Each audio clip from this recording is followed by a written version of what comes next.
The call came at 3:47 a.m. unknown number. My thumb hovered over the decline button. Spam callers had gotten aggressive lately. Robocalls at all hours, scammers pretending to be the IRS, that sort of thing. I almost didn't answer. Almost. Mr. Vance, this is Cedar Memorial Hospital. Your wife is in labor. There have been complications. You need to come immediately. I sat up in my empty apartment, in my empty bed, staring at the water stain on the ceiling I'd memorized over the past 9 months. You must have the wrong number, I said. Those aren't my children. The nurse paused. I could hear the confusion in her silence. Sir, you're listed as her emergency contact. Simone Vance? Date of birth, March 15th, 1989. My wife. My estranged wife. The woman who had looked me in the eyes 9 months ago and said the words that ended our marriage. I'm pregnant with twins. They're my bosses. He'll give us a better life than you ever could. Sir, are you still there? I'm here. There have been serious complications with the delivery. One of the babies... She paused. Sir, I think you need to come. The doctor needs to speak with you. It's urgent. Call Victor Ashford. He's the father. His number should be in her phone. We've tried, sir, multiple times. He's not answering. Of course he wasn't. Victor Ashford, CEO of Meridian Marketing. 49 years old, married, 3 homes, a yacht, and a wife who threw charity galas for children's hospitals. The man who had stolen my wife with promises of a life I could never provide. And now, at 3:47 a.m., with his children being born and complications arising, he wasn't answering his phone. Sir, please. The doctor says it's critical. I should have said no. Should have hung up, rolled over and gone back to the dreamless sleep that had become my only escape from this nightmare. But I couldn't. Not because I still loved Simone, though God help me, part of me did, because there were 2 babies in that hospital who hadn't asked for any of this. 2 innocent lives who didn't deserve to suffer because the adults in their lives had made terrible choices. I'll be there in 20 minutes. The hospital corridors smelled like antiseptic and dread. I walked through the maternity ward at 4:23 a.m., still wearing the sweatpants and old t-shirt I'd slept in. Hadn't even stopped to change. Hadn't stopped to think. Just drove. The nurse's station was quiet. A woman in scrubs looked up as I approached. I'm Elliot Vance. Someone called about my wife, Simone. Recognition flickered in her eyes. The same recognition I'd seen for 9 months, the look people give you when they know your shame before you've spoken a word. Mr. Vance, yes. Dr. Carver asked to speak with you. Room 412, but first... She stood. Follow me, please. She led me down a side hallway, away from the main ward, to a small consultation room with soft lighting and tissue boxes on every surface. A room for bad news. Dr. Naomi Carver was waiting inside. Mid-40s, silver streaks in her dark hair, the kind of calm expression that doctors wear when they're about to destroy your world. Mr. Vance, thank you for coming. Please, sit down. I sat. My legs felt like they belonged to someone else. Is Simone okay? Your wife is stable. The delivery was difficult, emergency C-section, but she's recovering. She's sedated now. And the babies? Dr. Carver's expression shifted, that careful, practiced mask slipping just enough to show the human underneath. Mr. Vance, I need to tell you something, and I need you to listen carefully. Can you do that? I nodded. There were 2 babies. Twins. A boy and a girl. Were? She took a breath. The boy didn't survive. There were complications during delivery. The umbilical cord was wrapped around his neck. We did everything we could, but... She paused. I'm so sorry. I felt something. A distant pang, a shadow of grief for a child I'd been told. Wasn't mine. A child I'd spent 9 months trying not to think about, trying not to picture, trying not to love. The girl? She's alive, but there's a problem. Dr. Carver leaned forward. She has a rare blood condition. It's treatable, but she needs an immediate transfusion, a specific type of transfusion that requires a genetic match. Then use the parents. Simone, or I couldn't say his name. The father. We tested your wife. She's not compatible. We also reached out to the man your wife indicated as the biological father, Victor Ashford. And he finally answered our call about 30 minutes ago. We explained the situation, asked him to come in for testing. Dr. Carver's jaw tightened. He refused. He refused? He said, and I quote, "Those aren't my children. I don't know what she told you, but I'm not the father. Don't call me again." The room tilted. I gripped the armrest of my chair. "That doesn't make sense." She said, "Mr. Vance, I need to ask you something, and I need an honest answer. Is there any possibility at all, that you could be the biological father of these children?" I almost laughed. The bitter, broken laugh of a man who had heard this question 1,000 times in his own head. "No, I'm infertile. I was tested in 2019. The doctors said my chances of fathering children were less than 2%. Less than 2% isn't 0%. I haven't been intimate with my wife since—" I stopped, counted backward. January, early January, right before she told me about the affair. That would be approximately 10 months ago, consistent with a full-term twin pregnancy. But she said the babies were Victor's. She said, "Mr. Vance." Dr. Carver held up a hand. "With your permission, I'd like to run a quick blood test. If there's even a small chance you could be a genetic match for the transfusion, we need to explore it. A baby's life is at stake." I stared at her. My mind was spinning, grasping at fragments of memory, trying to make sense of something that refused to make sense. "Fine. Test me." They drew my blood at 4:41 a.m. At 5:15 a.m., Dr. Carver found me in the waiting room and asked me to follow her back to the consultation room. Her face was different now. The careful mask was gone, replaced by something I couldn't read, confusion, maybe, or wonder. "Mr. Vance, I have the results of your blood test. Am I a match?" "You are." Relief. A small measure of relief for a baby I'd been told wasn't mine. "Good. Use my blood. Whatever she needs." "Mr. Vance, there's more." Dr. Carver sat down across from me. "The blood test didn't just confirm compatibility, it confirmed something else." "What?" "You're not just a genetic match for the transfusion. You're a genetic match because—" She paused, met my eyes. "Elliot, you're the biological father." The world stopped. "That's impossible." "It's not. The DNA markers are unmistakable. You are the biological father of both twins, the girl who survived and the boy who didn't." "But I'm infertile. The tests said you had a less than 2% chance. That's not zero. And sometimes, rarely, but sometimes those odds beat expectations." She leaned forward. "Mr. Vance, I don't know why your wife told you these babies weren't yours. I don't know what happened in your marriage, but I can tell you with medical certainty that those children share your DNA." I couldn't breathe. 9 months of agony, of sleeping alone in a studio apartment, of waking up every morning to the memory of my wife's words, "They're my bosses. He'll give us a better life than you ever could." 9 months of believing I was broken, worthless, a man who couldn't give his wife the one thing she wanted, and none of it was true. The babies were mine. They had always been mine. "Mr. Vance? Elliot? Are you okay?" I wasn't okay. I was the furthest thing from okay that a human being could be. But somewhere in the hospital, in the NICU, a baby girl, my baby girl, was fighting for her life. "Take my blood," I said. "Take whatever she needs." Let me tell you about the 9 months I spent dying inside.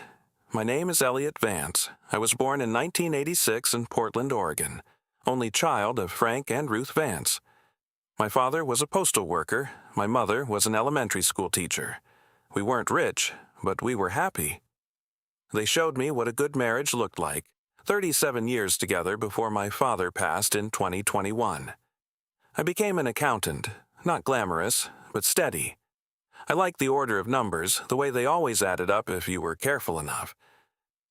I liked knowing that there was a right answer to every problem, even if it took time to find it.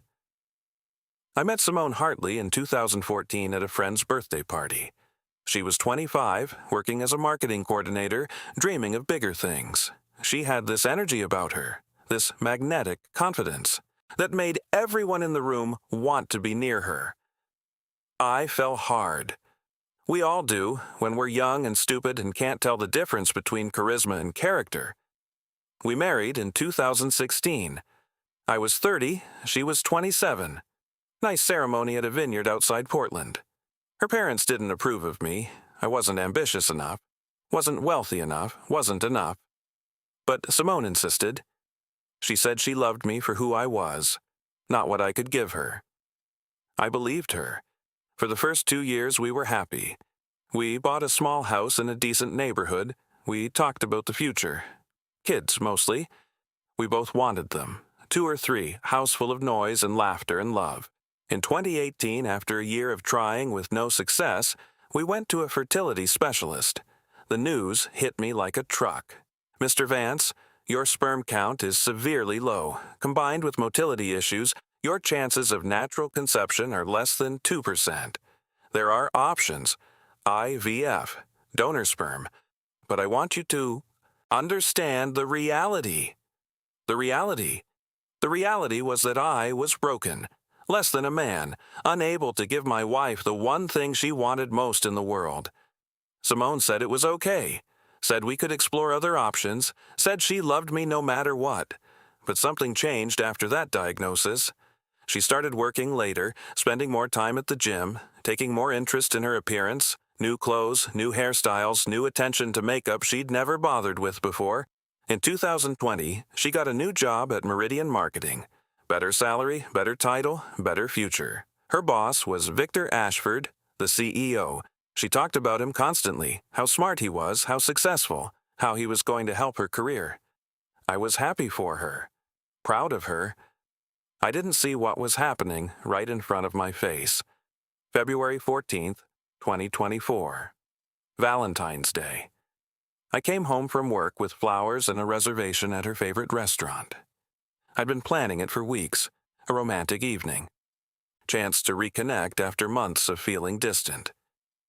Simone was sitting on the couch when I walked in.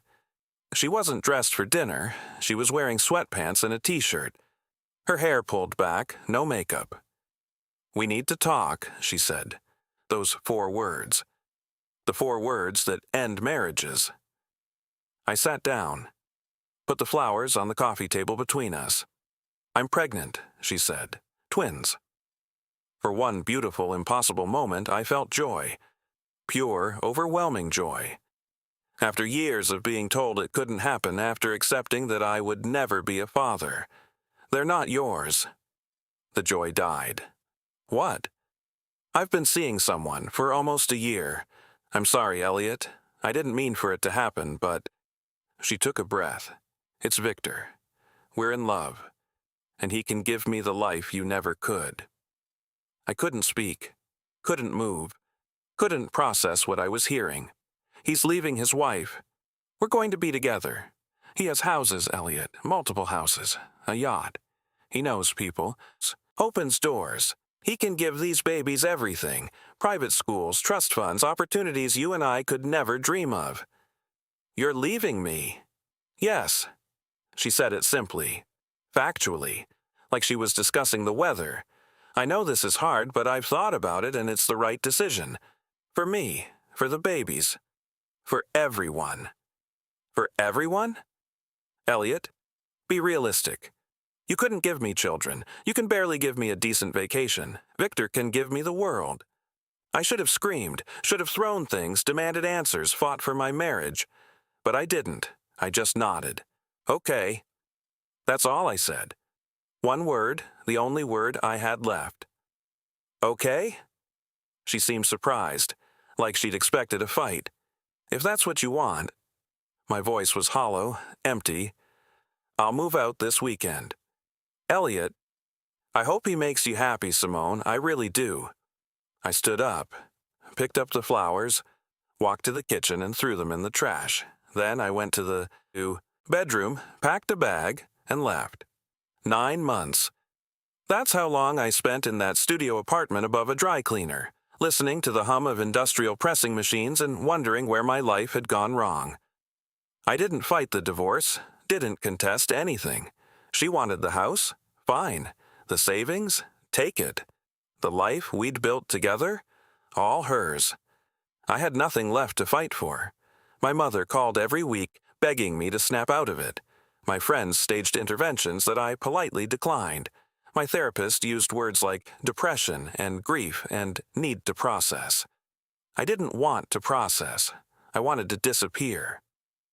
Every few weeks, I'd see something on social media. A photo of Simone at a fancy restaurant. A post about new beginnings. A comment from someone congratulating her on the pregnancy. She was living her best life with her billionaire boyfriend while I was eating ramen noodles and watching the ceiling fan spin. I thought about the babies sometimes. Couldn't help it.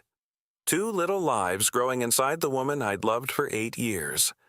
2 children who would grow up calling another man Dad. I tried to tell myself it was better this way.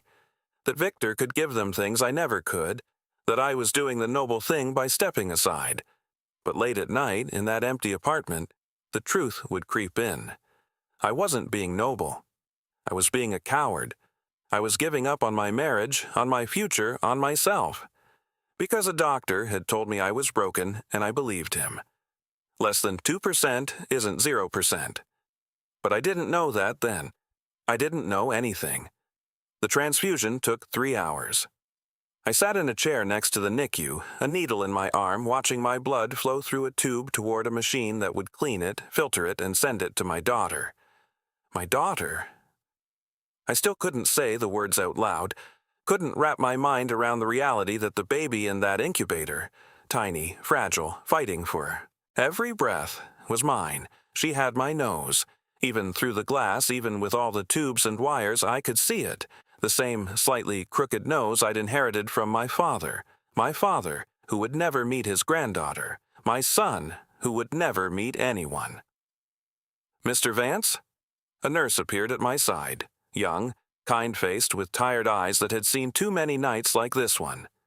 Your wife is awake. She's asking for you. I almost laughed. Not for Victor? The nurse's expression flickered. She'd heard the story. Everyone had heard the story. She's asking for you, sir. I looked at the incubator, at my daughter, at the blood flowing from my body to hers. Tell her I'll be there when my daughter doesn't need me anymore. At 9:15 a.m., the transfusion was complete. The doctors said she was stable, that she would need monitoring, more treatments, a careful few weeks, but she was going to survive. My daughter was going to survive. At 9:30 a.m., I walked into Simone's room. She was propped up in the hospital bed, pale and exhausted, dark circles under her eyes. The confident, magnetic woman who had walked out of my life 9 months ago was gone. In her place was someone I barely recognized. Elliot. I stood at the foot of the bed, didn't sit, didn't come closer. Simone. Thank you for coming. I know you didn't have to. I didn't come for you. She flinched. I know, the baby, she's stable, for now. Tears welled in her eyes. And the boy? They told me he didn't. She couldn't finish. He died. During delivery. They said there was nothing they could do. Simone broke. Full, heaving sobs that shook her entire body. I watched her cry and felt nothing. A vast, empty nothing where my compassion used to be. Elliot, I'm so sorry. I'm so sorry. Sorry for what, exactly? For the affair? For lying to me? For telling me those babies weren't mine when they were mine all along? She looked up. Her tear-streaked face showed genuine confusion. What? The DNA test, Simone. The one they ran when the baby needed a transfusion. The one that proved, beyond any doubt, that I'm the biological father. The color drained from her face. That's not possible. Less than 2% isn't 0%. Remember that. Next time you tell a man he's worthless because of what a doctor said. Elliot. Victor and I. Victor. Yes. Let's talk about Victor. I stepped closer. the man who was supposed to give you a better life. The man whose children you were carrying. Where is he, Simone? Where's Victor? She didn't answer. I'll tell you where he is. He's at home with his wife, pretending none of this ever happened. Because when the hospital called him and said the baby needed help, do you know what he said? Simone shook her head. He said, "Those aren't my children. Don't call me again." He wouldn't say that. He loves me. He promised. He used you, Simone. Whatever he promised, whatever he told you, it was all lies. I should have felt satisfaction, some small victory in watching her world collapse the way mine had collapsed 9 months ago, but I didn't. I just felt tired. "I'm going to ask you one question," I said, "and I need you to tell me the truth. For once in your life, tell me the truth." She nodded, wiped her eyes. "Why? Why did you tell me the babies weren't mine? Why did you destroy our marriage over a lie?" Simone was quiet for a long moment. When she spoke, her voice was barely a whisper. "Because he paid me." The truth came out in pieces. Victor Ashford was infertile. Completely, irreversibly infertile. A vasectomy in his 30s that he'd never told his wife about, followed by complications that made reversal impossible. His wife, Patricia, had been pressuring him for years to have children. She wanted a family. She wanted a legacy. And Victor, terrified of losing his marriage and half his fortune in a divorce, had been desperately searching for a solution. That's when Simone got pregnant.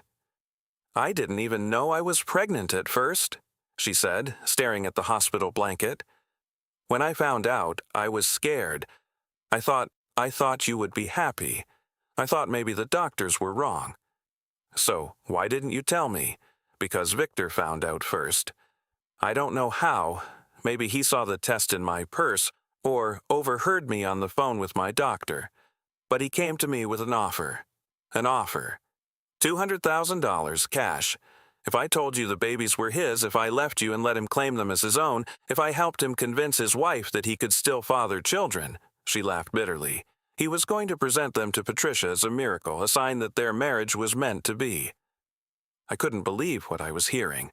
A man had paid my wife to steal my children. "And you agreed?" "I agreed." She finally met my eyes. "I'm not going to make excuses.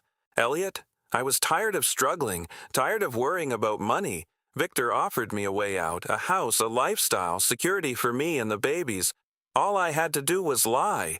Lie to your husband. Tell him he was worthless, destroy his entire life. I didn't think you'd care that much." The words hit me like a physical blow. "You didn't think I'd care? You'd already given up on us. After the infertility diagnosis, you changed, became distant, started working late, avoiding me. I thought you'd be relieved to be free of a wife who wanted things you couldn't give her. I was trying to accept it. I was trying to grieve. Well, I couldn't wait for you to finish grieving. Victor was offering me everything, and I took it." I stepped back. My hands were shaking. "What was the plan, after the babies were born?" Simone hesitated. "Simone, I was supposed to give them to him, sign over custody. He'd pay me, and I'd disappear, move to Europe, start fresh. You were going to sell our children. They were supposed to be his children by then. That was the whole point of the lie." She started crying again. "But I couldn't do it, Elliot. The closer I got to my due date, the more I realized I couldn't give them up. I started making excuses, delaying, trying to find another way. Is that why he didn't answer the hospital's calls? Because you backed out of the deal? He's furious with me. He said if I didn't follow through, he'd destroy me. Tell everyone the truth, ruin my reputation, make sure I never worked again." She gripped the blanket with both hands. I didn't know what to do. I was trapped. I looked at this woman, this stranger who had once been my wife, and I felt something I hadn't expected. Pity, not forgiveness, not love. But pity for a person so desperate for money and status that she'd been willing to sacrifice everything real. "Our son is dead," I said quietly, "because of stress, complications, things that might have been caught. Earlier, if you'd had proper prenatal care instead of hiding your pregnancy from the real father—" Simone sobbed. "Our daughter is alive because I happened to be a genetic match, because you never changed your emergency contact, because some small part of you maybe remembered who actually loved you. Elliot. Please. I'm going to fight for custody. I'm going to take our daughter and I'm going to raise her, and she's never going to know about any of this until she's old enough to understand. And you—" I paused. "You're going to live with what you've done." I turned and walked out of the room. Behind me, I heard her crying. I didn't look back. The investigation was swift and brutal. Victor Ashford's scheme unraveled within weeks. Patricia Ashford, upon learning the truth about her husband's infertility and his attempt to purchase children, filed for divorce immediately.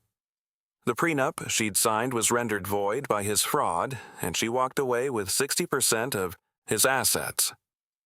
Victor was also charged with conspiracy to commit adoption fraud, though the charges were eventually pleaded down to a misdemeanor. His real punishment came from the business world. Partners withdrew, clients fled, and Meridian marketing stock dropped 40% in 3 months. The last I heard, he was selling the yacht. Simone faced her own consequences. She was fired from Meridian before Victor's scandal even broke. Apparently, he'd made good on his threat to destroy her. She was also investigated for conspiracy, though the prosecutors ultimately declined to charge her, citing her cooperation and the fact that she had backed out of the deal before the birth. The divorce was finalized in February 2025. I got full custody of our daughter, whom I named Hope because that's what she represented. Simone got supervised visitation twice a month in a court-approved facility. She shows up most of the time, brings toys and books, cries when she has to leave. Part of me wants to hate her forever. Part of me remembers the woman I married. Ambitious but kind, dreaming of a life she thought I couldn't give her. I don't hate her anymore. I just don't love her. 2 years have passed since that night at the hospital. I'm 40 now. Still working as an accountant, though I got a promotion last year. Senior financial analyst with a real office and a door that closes. I make $82,000 a year, which isn't yacht money, but it's enough. More than enough. Hope is 2 years old. She has her mother's dark hair and my crooked nose. She's learning to talk, mostly dada and no and more, the essential vocabulary of a toddler. She loves applesauce, hates broccoli, and goes absolutely crazy for the songs on this one kid's show about a cartoon dog. I watch that show 3 times a day. I don't mind. My mother moved to Portland last year to help with childcare. 68 years old and still sharper than I'll ever be. She says Hope reminds her of my father, something about the way she laughs, the way she looks at the world like it's full of wonders. I believe her. There's a cemetery on the east side of town. Small, quiet, surrounded by oak trees that turn golden in the fall. I go there once a month, sometimes more. My son is buried there. I named him Oliver, after my father. The birth certificate was complicated. Legally, I had to prove paternity before I could claim him, and by then he was already gone. But the funeral home understood. They let me hold him once, briefly, before they took him away. He looked like me, too. Same crooked nose, same tiny fingers. Hope has a twin brother she'll never know. A brother who died before he could take his first breath because his mother's lies had created a situation too complicated for proper medical care. I don't know how I'll explain it to her someday. Don't know how you tell a child that she had a brother, that he didn't survive, that the circumstances were too ugly for fairy tales. But I'll figure it out. Parents always do.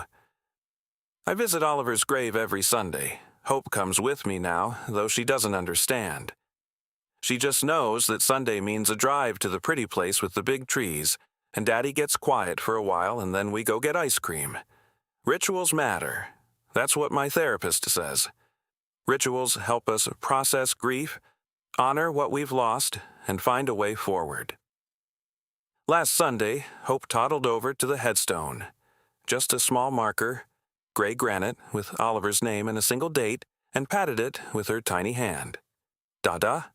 That's your brother, I said. His name is Oliver. Ver? Oliver. He's watching over you from somewhere far away. She looked at the stone, then at me, then back at the stone. Bye-bye, Oliver, she waved. That innocent wave toddlers do with the whole arm, full of enthusiasm for a world she doesn't yet understand. I cried. Not sad tears. Well, some sad tears, but mostly something else. Something. Gratitude, maybe. For the daughter I have, for the son I got to hold even briefly, for a life that didn't go the way I planned, but somehow ended up exactly where I needed to be.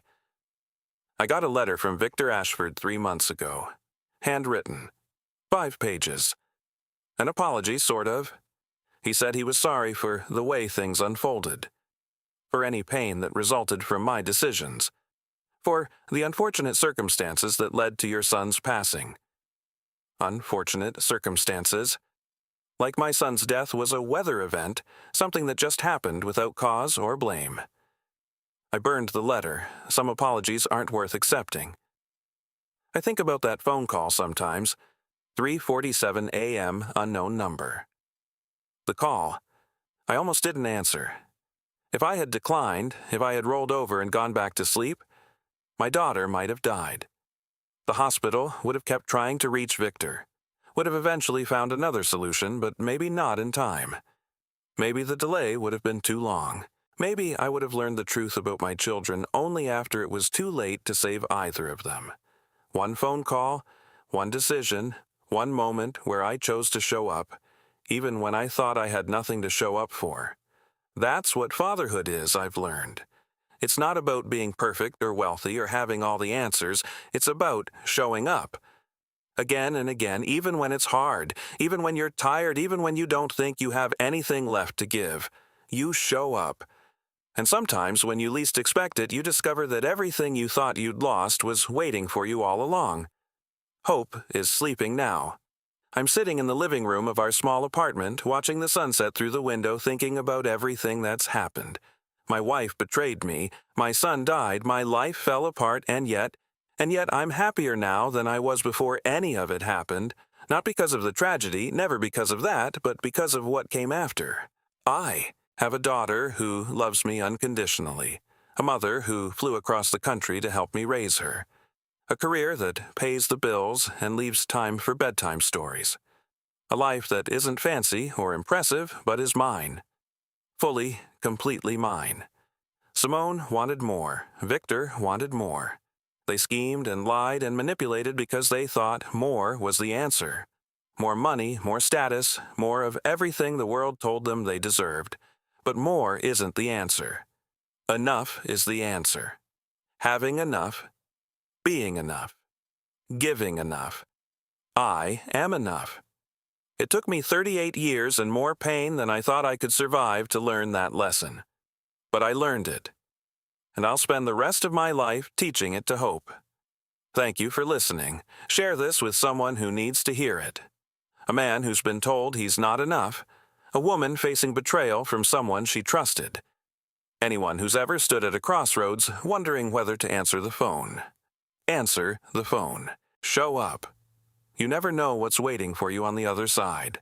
I thought my life was over that night. I thought there was nothing left for me. No children, no marriage, no future. I was wrong, dead wrong. And for the first time in years, I'm grateful to be wrong. It's Sunday morning now. Hope is awake, calling for me from her crib. Da, time to get up, make breakfast, go visit Oliver. Then ice cream. That's our ritual. Our life. It's not much, but it's everything.